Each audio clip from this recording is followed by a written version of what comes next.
स्वागत है। मैं हूं दीपाली माथुर। बुलेटिन की शुरुआत करते हैं हेडलाइंस के साथ।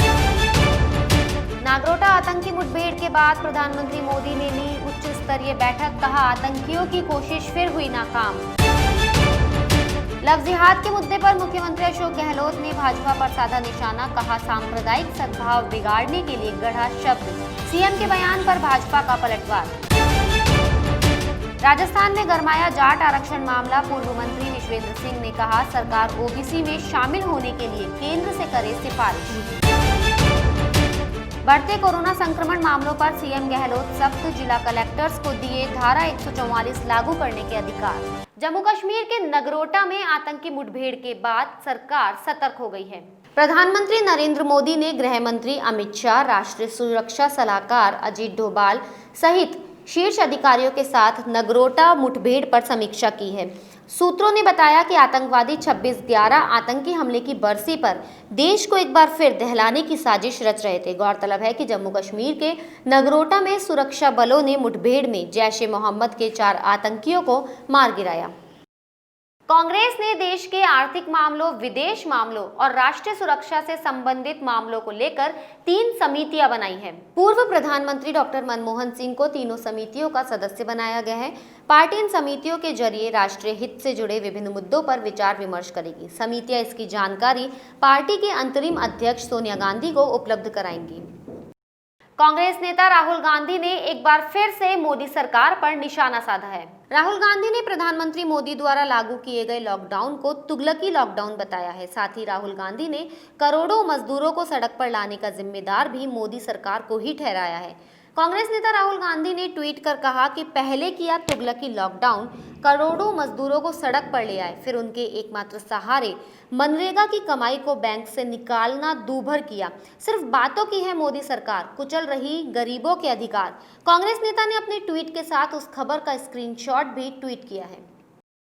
देश के कई राज्यों में कोरोना संक्रमण के मामलों में तेजी से बढ़ोतरी देखने को मिल रही है। इसे देखते हुए कई राज्य सरकारों ने एक बार फिर से स्कूलों को बंद रखने का फैसला किया है। महाराष्ट्र सरकार ने बीएमसी के तहत आने वाले स्कूलों को 31 दिसंबर तक बंद रखने का फैसला किया है। वहीं हरियाणा सरकार ने 30 नवंबर तक सरकारी और निजी स्कूलों को बंद रखने के निर्देश जारी किए हैं। वहीं गुजरात सरकार ने स्कूलों को खोलने का फैसला टाल दिया है।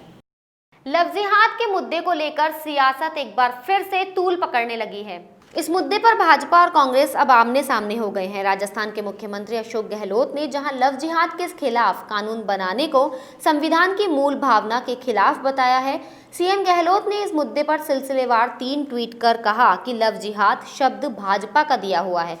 मुख्यमंत्री अशोक गहलोत ने सोशल मीडिया के जरिए लव जिहाद के नाम पर भाजपा पर देश को बांटने और सांप्रदायिक सद्भावना बिगाड़ने का आरोप लगाया है। मुख्यमंत्री गहलोत ने कहा कि लव जिहाद भाजपा द्वारा राष्ट्र को विभाजित करने और सांप्रदायिक सद्भाव को बिगाड़ने के लिए निर्मित एकमात्र शब्द है। विवाह व्यक्तिगत स्वतंत्रता का मामला है, इस पर अंकुश लगाने के लिए एक कानून लाना पूरी तरह असंवैधानिक है। वहीं मुख्यमंत्री के इन आरोपों का जवाब देते हुए भाजपा के प्रदेशाध्यक्ष सतीश पूनिया ने कहा कि सीएम गहलोत का लव जिहाद पर दिया गया आज का बयान उनकी वोट बैंक की ओछी मानसिकता को दर्शाता है। वहीं केंद्रीय मंत्री गजेंद्र सिंह शेखावत ने भी लव जिहाद को लेकर कांग्रेस पर निशाना साधा है। मंत्री अशोक गहलोत जी का लव जिहाद पर आज का बयान उनकी वोट बैंक की ओछी मानसिकता को दर्शाता है। कांग्रेस की देश भर में हो रही दुर्दशा से वो इतना विचलित हो जाएंगे, ये विश्वास नहीं होता। सब जानते हैं कि सनातन भारत की परंपरा में विवाह एक धार्मिक और सामाजिक मान्यता प्राप्त संस्कार है।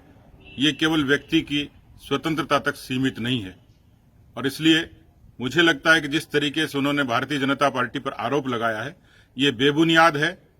किस तरीके से इस्लामिक आतंकवाद के एजेंडे में लव जिहाद का शिकार होकर हमारी अबोध बच्चियां इस देश में उत्पीड़न का शिकार होती हैं, ये जगजाहिर है, सबके सामने है। ऐसी परिस्थितियों में उनका ये बयान निश्चित रूप से एक ओछी मानसिकता का परिचायक है। प्रदेश में लगातार बढ़ रहे कोरोना संक्रमण को लेकर गहलोत सरकार काफी चिंतित है। मुख्यमंत्री ने निजी अस्पतालों के संचालकों से संवाद किया। वीडियो कॉन्फ्रेंसिंग के जरिए कोरोना मरीजों को लेकर निजी अस्पताल में की जा रही व्यवस्थाओं के बारे में जानकारी ली। इस बैठक में राज्य सरकार की ओर से जारी गाइडलाइंस की पालना के निर्देश दिए। सीएम ने सख्त हिदायत भी दी कि सरकारी आदेशों की पालना में किसी प्रकार की कोई लापरवाही नहीं बरती जाए। राजस्थान में गुर्जरों के बाद अब जाटों ने भी आरक्षण की मांग तेज कर दी है। धौलपुर भरतपुर के जाटों को केंद्र में ओबीसी वर्ग में आरक्षण की मांग पर पूर्व मंत्री विश्वेंद्र सिंह समर्थन में आ गए हैं। विश्वेंद्र सिंह ने कहा कि धौलपुर और भरतपुर के जाट लंबे समय से केंद्र में ओबीसी वर्ग में आरक्षण के लिए संघर्ष कर रहे हैं। पूर्व प्रधानमंत्री अटल बिहारी वाजपेयी ने जाटों को ओबीसी में शामिल किया था। 1999 में उस समय भरतपुर और धौलपुर के जाटों को वंचित रखा गया, जिसके लिए हमने लंबी लड़ाई लड़ी, जिसके बाद भरतपुर और धौलपुर के जाटों को राज्य में आरक्षण मिला। अब राज्य सरकार से मांग है कि वो केंद्र से इस संबंध में सिफारिश करें। पूर्व प्रधानमंत्री जी अटल बिहारी वाजपेयी साहब ने जब ओबीसी में जाटों को इंक्लूड किया था 1999 में, जब भरतपुर और धौलपुर के जाटों को उसमें से वंचित रखा गया, जिसके लिए हमने बहुत लंबी लड़ाई लड़ी, आंदोलन किया और 3 साल पहले और हमको सफलता मिली। दोबारा सर्वे हुआ और आरक्षण भरतपुर धौलपुर के जाटों को राज्य में मिला। हमारी बहुत दिन से मांग है राज्य सरकार से, पिछली सरकार से भी और अब भी सरकार से मांग कर रहे हैं कि हम आपको आरक्षण की सिफारिश केंद्र को की जाए।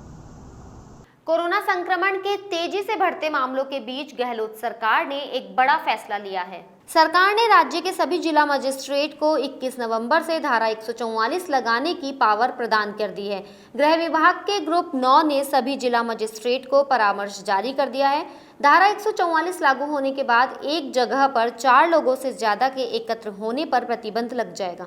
मुख्यमंत्री अशोक गहलोत ने कोरोना के तेजी से फैल रहे संक्रमण के मद्देनजर लोगों से बड़ी संख्या में एक जगह एकत्रित नहीं होने की अपील की है। राज्य सरकार ने यह फैसला जनहित में किया है। गहलोत ने सभी से अपील की है कि इसका पालन करें। प्रदेश में नगर निकाय और पंचायतों के चुनाव संपन्न हो चुके हैं। अब जिला परिषद और पंचायत समिति सदस्यों के लिए चुनाव होंगे। इन चुनावों के लिए कांग्रेस ने अपनी तैयारियां तेज कर दी है। प्रदेश के मंत्री और विधायक कांग्रेस प्रत्याशियों को जिताने के लिए गांवों का सघन दौरा कर रहे हैं। उप मुख्य सचेतक महेंद्र चौधरी ने नावा विधानसभा क्षेत्र के ग्राम पंचायत लुणवो में कांग्रेस प्रत्याशियों को भारी मतों से जिताने की अपील की है। वहीं चिकित्सा मंत्री रघु शर्मा ने केकड़ी मेमालियों के नए गांव में सघन जनसंपर्क किया। उन्होंने पंचायत चुनाव में कांग्रेस प्रत्याशियों को विजयी बनाने का आह्वान किया। वहीं उच्च शिक्षा मंत्री भंवर सिंह भाटी ने कोलायत विधानसभा क्षेत्र के 2 दर्जन से ज्यादा गाँवों में दौरा किया और पार्टी उम्मीदवारों के पक्ष में जनसभाएं की। आरसीए अध्यक्ष वैभव गहलोत की अध्यक्षता में कार्यकारिणी की बैठक हुई। कार्यकारिणी की बैठक के बाद जनरल बॉडी की बैठक हुई। आरसीए की एजीएम में कई अहम फैसले लिए गए। आरसीए अध्यक्ष ने प्रेस वार्ता में बताया कि प्रदेश में जल्द ही खेल गतिविधियां शुरू की जाएगी। उन्होंने बताया कि कार्यकारिणी में अब 9 की जगह 13 सदस्य होंगे। अब स्टेट गेम्स में क्रिकेट को भी शामिल किया जाएगा। सीपी जोशी को एक बार फिर से मुख्य संरक्षक बनाया गया है। इसके साथ ही बैठक में यह तय हुआ कि अब आरसीए का स्टेडियम पीपीपी मॉडल पर बनेगा। इसके लिए यूडीएच विभाग को प्रस्ताव भेजा गया है। वहीं आगामी आईपीएल के मैच जोधपुर में कराने की योजना बनाई है। आरसीए अध्यक्ष ने कहा कि अगर सरकार प्रदेश में घरेलू क्रिकेट की अनुमति नहीं देती है तो हम अन्य प्रदेश में खिलाड़ियों की प्रैक्टिस करवाने जा सकते हैं। मुझे खुशी है कि सब लोग अपना समय निकाल के इस महामारी के दौर में जयपुर पधार सके और हमने उनको विस्तार से बताया कि जो महामारी जो चल रही है उसके अनुरूप हमने राज्य सरकार को, हमारे सेक्रेटरी महोदय ने 2 बार पत्र भी लिखा है। सभी की ये इच्छा थी कि डोमेस्टिक टूर्नामेंट, डोमेस्टिक क्रिकेट कब चालू हो, कम से कम वो चालू हो तो क्रिकेट गतिविधियाँ वापस पटरी पे आ सकें। उसी के अनुरूप हमने उनको बताया कि 2 बार हमारे सेक्रेटरी महोदय ने राज्य सरकार को पत्र लिखा है डिमांड करते हुए कि हम क्रिकेट एक्टिविटी वापस चालू कर सकें।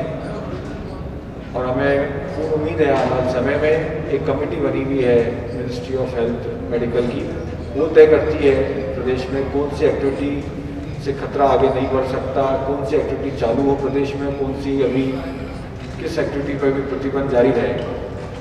तो ये हमारे हाथ में नहीं है, मगर फिर भी हमने सेक्रेटरी महोदय ने 2 बार परिपत्र लिखा है और हमें आने वाले समय में पूर्ण उम्मीद है कि राज्य सरकार प्रदेश में स्पोर्ट्स एक्टिविटी को, स्पोर्ट्स गेम्स को, टूर्नामेंट्स को वापस चालू करेंगे। बुलेटिन में फिलहाल इतना ही। अगर आपको हमारा वीडियो पसंद आया हो तो हमारे चैनल को लाइक, शेयर और सब्सक्राइब जरूर करें।